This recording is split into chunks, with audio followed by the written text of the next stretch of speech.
وہ اس آواز پر ایک جھٹکے سے مڑی تھی۔ پیچھے کھڑا نفیس مسکراتی نگاہوں سے اس کے سراپے کو دیکھ رہا تھا۔ اس کی سبیکہ پیشانی پر ناگوار سی لکیریں نمودار ہوئی۔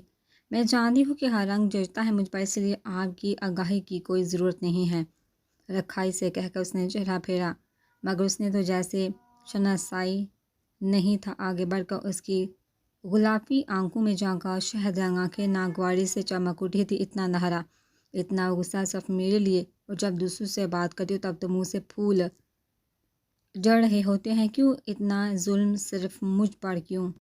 کوئی گستاخی کر دی ہے کیا میں نے؟ مسکراتے لہجے میں کہتا وہ مسلسل اس کے چہرے کا نظروں سے طواف کر رہا تھا۔ اسے دیکھتے امل کے چہرے پر مسکراہٹ ابھری تھی۔ گستاخی کرنے والوں کو میں صرف لفظوں کی مار نہیں مارتی، ان کے لیے ہمیشہ کڑی سزاؤں کا بندوبست کیے رہتی ہوں میں۔ اور جہاں تک بات ہے آپ کی ایک ناقدانہ نگاہ اس پر ڈالی، تو آپ کا شمار نہ تو میں نے کبھی قرابت داروں میں کیا ہے اور نہ ہی میرا آئندہ ایسا کچھ کرنے کا ارادہ ہے۔ آپ میرے لیے صرف میرے تایا کے بیٹے ہیں، جن سے بات کرنا مجھے سخت ناپسند ہے، کیونکہ میں ہر کسی کو نہیں پسند کر لیتی۔ بہت کرارا سا جواب دے کر اس نے نفیس کے بدلتے تاثرات دیکھے۔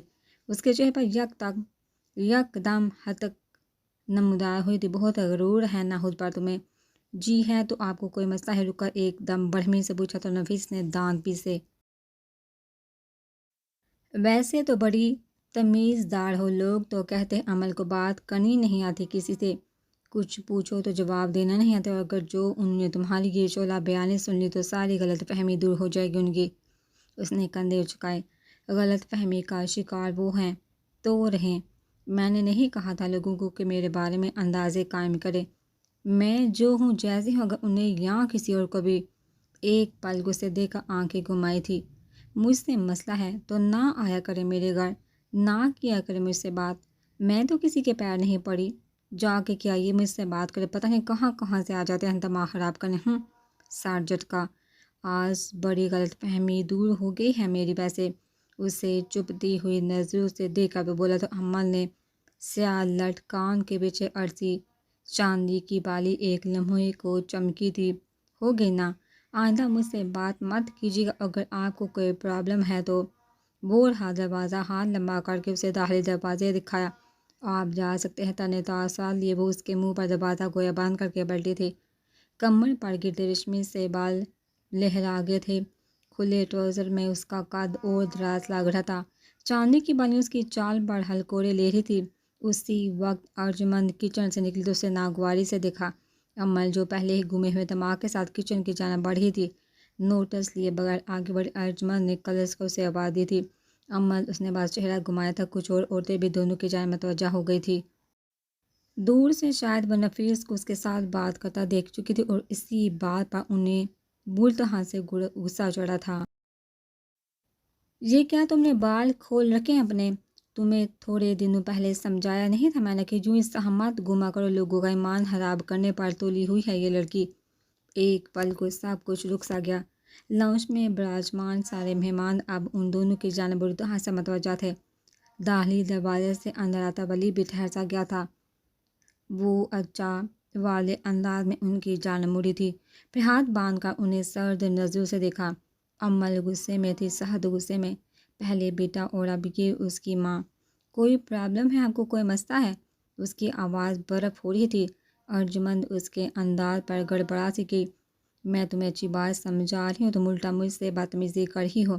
ارے دیکھو تو ذرا، اس ٹانگ جتنی لڑکی کو اب اونچا بول کر سب کو متوجہ کر رہی تھی۔ بی جان بھی کچن کے دروازے میں چلی گئی، مگر امل ویسے ہی کھڑی رہی۔ یہ اچھی بات جا کر اپنی بیٹی کو سمجھائی تائی جان، کیونکہ مجھے تو میرے بابا نے کبھی بھی بال کھولنے سے منع نہیں کیا، نہ ہی میری بی جان کو اس سے کوئی مسئلہ ہے۔ اگر مسئلہ ہے تو آپ کو یا آپ کے بیٹے کو ہے، لیکن میں نے آپ لوگوں کو خوش کرنے کا ٹھیکہ نہیں لے رکھا کہ جیسے آپ چاہیں گے میں خود کو ویسے ڈالتی جاؤں۔ مجھے کھلے بال اچھے لگتے ہیں اور میں انہیں ایسے ہی کھول کر رکھوں گی۔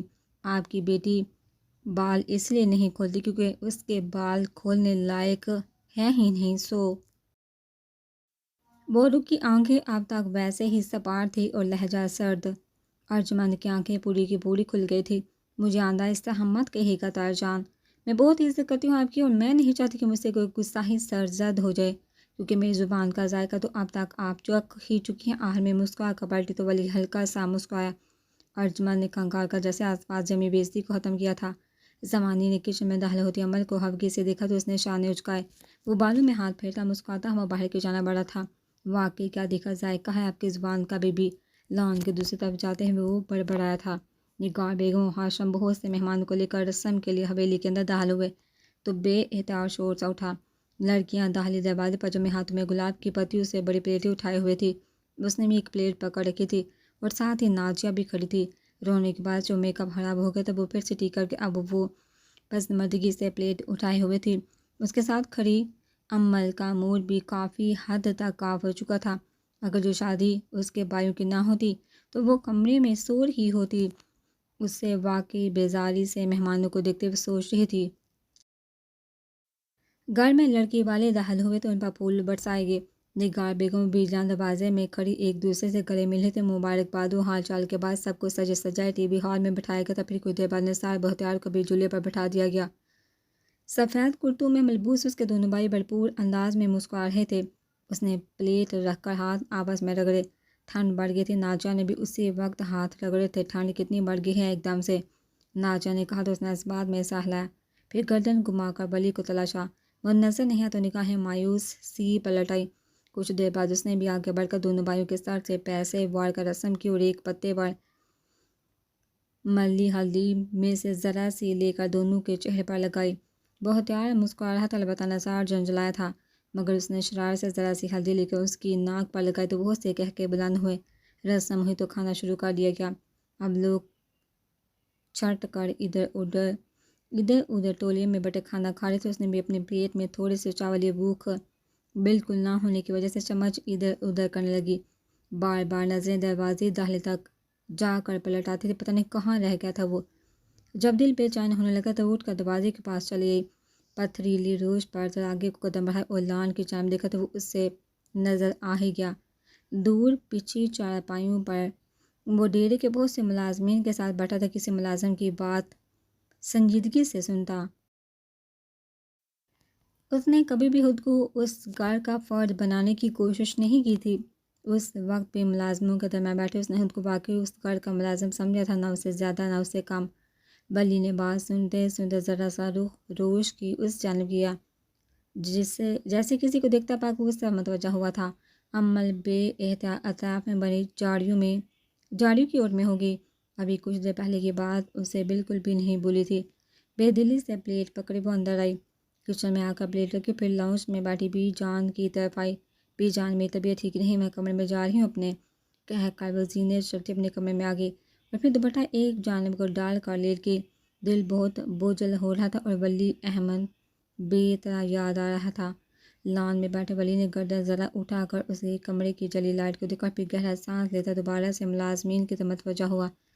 توبہ ہے بھائی، توبہ اس لڑکی کی زبان سے ایک ذرا سی بات کیا کرتی، میں نے وہاں 50 لوگوں کے درمیان رگڑ کر رکھ دیا اس نے مجھے، اور میں کہتی ہوں کہ ایسی زبان دراز لڑکی کو کیوں بناؤں میں اپنے گھر کی بہو؟ قسم خدا کا نہ کوئی تمیز تہذیب نہ بڑوں سے بات کرنے کا سلیقہ ہے اسے۔ توبہ غصے سے مرچیں چباتی۔ ارجمند کا بس نہ جاتا تھا کہ امل کی گردن کچل کر رکھتے، رہ کر انہیں اپنی بڑے مہمانوں کے گھر میں ہوئی بے عزتی یاد آ رہی تھی۔ ایک جانب صوفے پر تھکی تھکی سے بیٹھی نازیہ نے بیزاری سے دیکھا تھا انہیں۔